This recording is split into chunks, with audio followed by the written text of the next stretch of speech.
Hello everyone, this is me Rakesh Sharma. जैसा कि आपको पता है कि आरआरबी ग्रुप डी 2024 के लिए जो अजमेर जोन का जो फिजिकल है वो हो चुका है कंप्लीट। 1 तारीख को जो ब्लॉक डेट थी उस दिन भी हो चुका है। उस दिन कुल कैंडिडेट 28 कैंडिडेट आए थे, उनमें से 20 पास और 8 फेल हुए थे।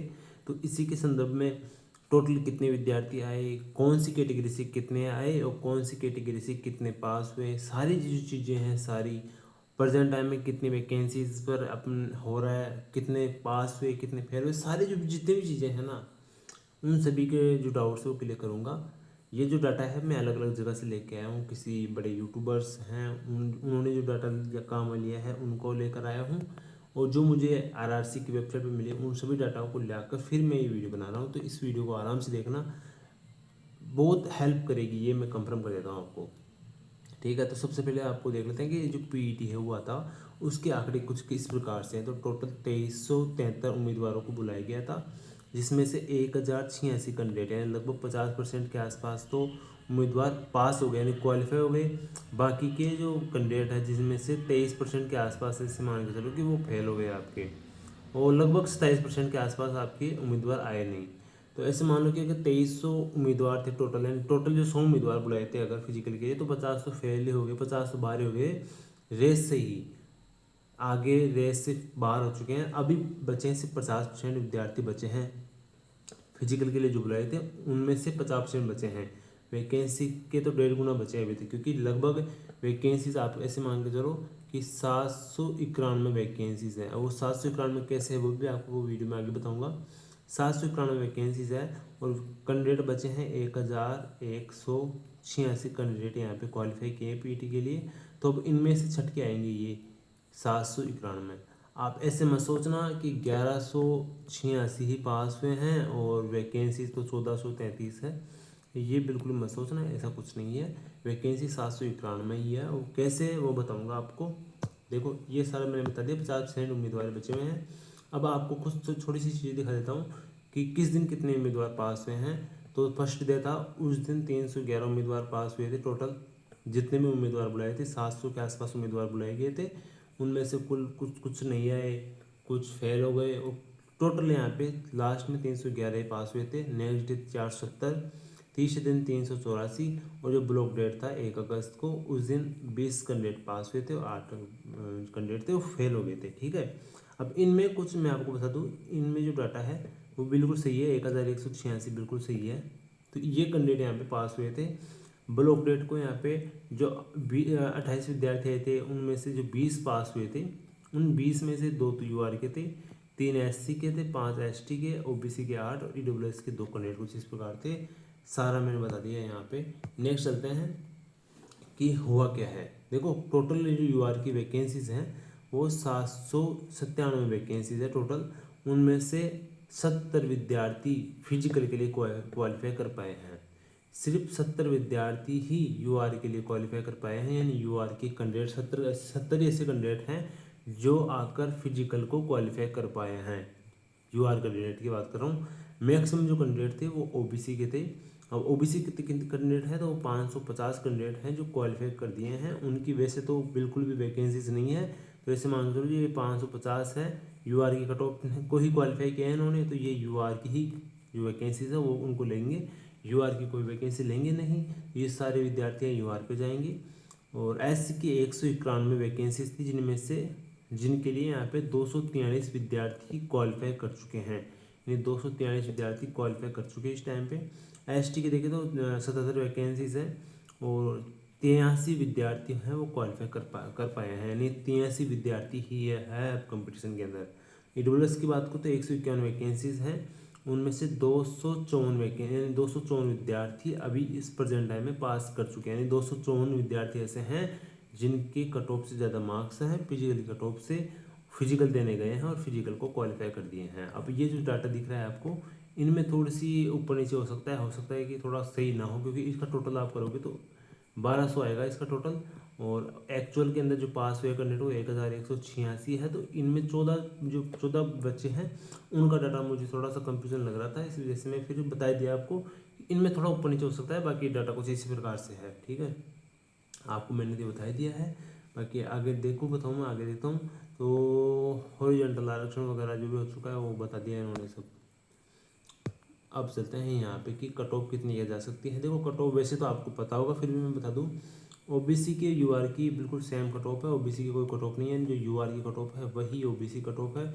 तो 80 के आसपास कट ऑफ है। तो आप ऐसे मान के चलो कि ये 81 से लेके 84 के आसपास जाएगी, यानी 1 से लेके 4 नंबर तक बढ़ेगी ये कट ऑफ। एससी के बताऊँ तो यहाँ पे 71 नंबर है, तो 71 से शायद ये 73 हो जाए, 74 हो जाए, 76 नहीं होगा, 76 गलती से लगा दिया मैंने। तो 73-74 के आसपास जाएगी। क्यों जाएगी?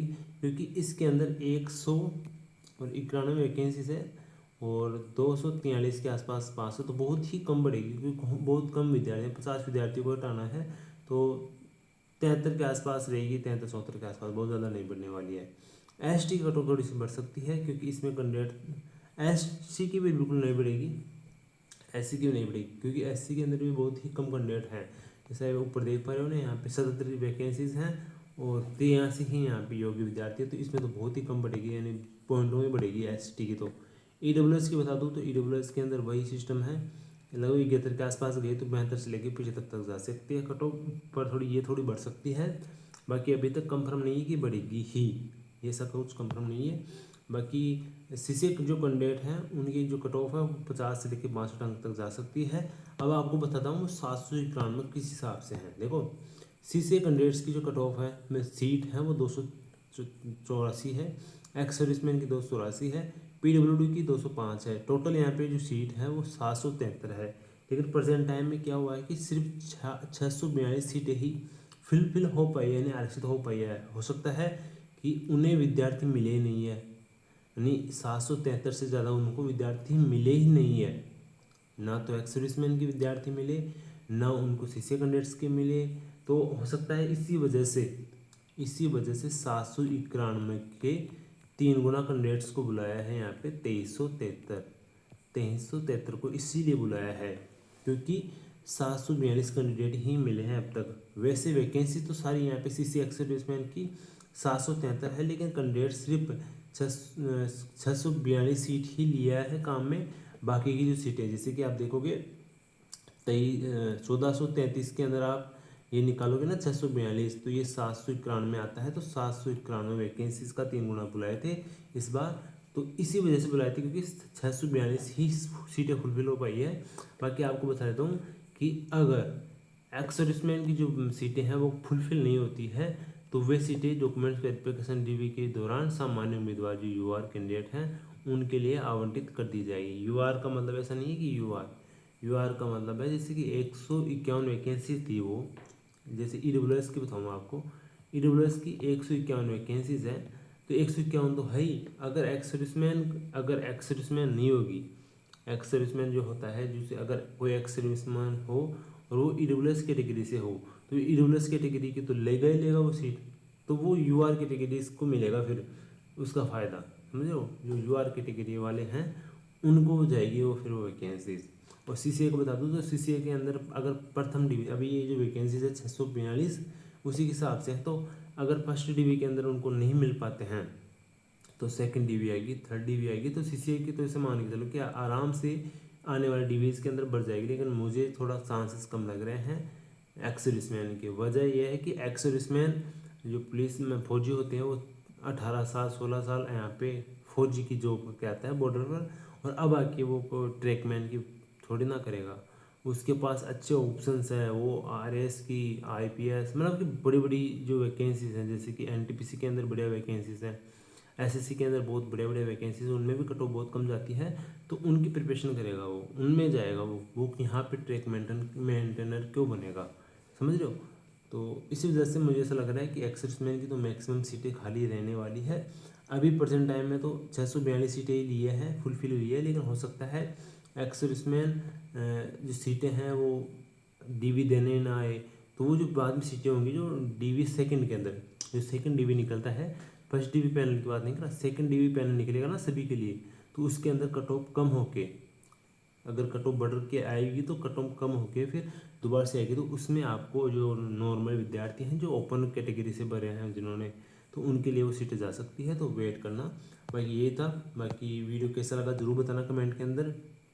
और सारी जो इन्फॉर्मेशन है मैंने बता दी है, जो मेरे समझ में आ रहा था वो सारी चीज़ें मैंने अच्छे से समझाने की कोशिश की है, सारी की सारी बातें। कट ऑफ का फिर बता देता हूँ। कट ऑफ देख लो, यही रहने वाली है कट ऑफ। ST SC की कट ऑफ तो बहुत कम बढ़ेगी। EWS के ऐसे मान लो 2 से 3 मार्क्स बढ़ेगी। और यहाँ पे UR की, जो UR या OBC है, उसकी भी इतनी 3 से 4 मार्क्स तक बढ़ सकती है आराम से। वजह यह है कि नंबर तो वैसे अच्छे ज़्यादा पर कट ऑफ गई है, मानता हूँ कि 80 पर कट ऑफ गई है। 84 जाना इतना आसान नहीं है, लेकिन देखो वैकेंसी से OBC की बिल्कुल ही नहीं है ना, इस वजह से जा सकती है थोड़ी सी ज़्यादा, 2-3 नंबर। बाकी 4 नंबर से ज़्यादा नहीं जाएगी, ये भी बात फिक्स है। बाकी इनकी भी कट ऑफ बहुत ही कम जाएगी, इनकी कट ऑफ तो। SC और ST की तो बहुत ही कम बढ़ेगी कट ऑफ। बाकी सेकंड एड्स की मैंने बता दिया है। बाकी कैसा लगा वीडियो ज़रूर बताना। बाकी जो नेक्स्ट एग्ज़ाम आ रही है यहाँ पे, RRB ग्रुप डी 2025 वाली जो वैकेंसी थी, उसकी एग्ज़ाम 3 अगस्त से लेके 21 अगस्त चलने वाली है। उसकी एग्ज़ाम कौन कौन देने जा रहा है, मेरे एग्ज़ाम बताऊँ तो मेरे एग्ज़ाम 3 अगस्त को फर्स्ट शिफ्ट में ही है। तो आपको मैं उस एग्ज़ाम का रिव्यू भी दूंगा, तो उसके लिए चैनल को सब्सक्राइब कर लेना और जुड़े रहना चैनल पे। कल आपको वो वीडियो भी मिल जाएगा। बाकी इस वीडियो में इतना था, मिलते हैं नेक्स्ट वीडियो में, तब तक टेक केयर, बाय बाय।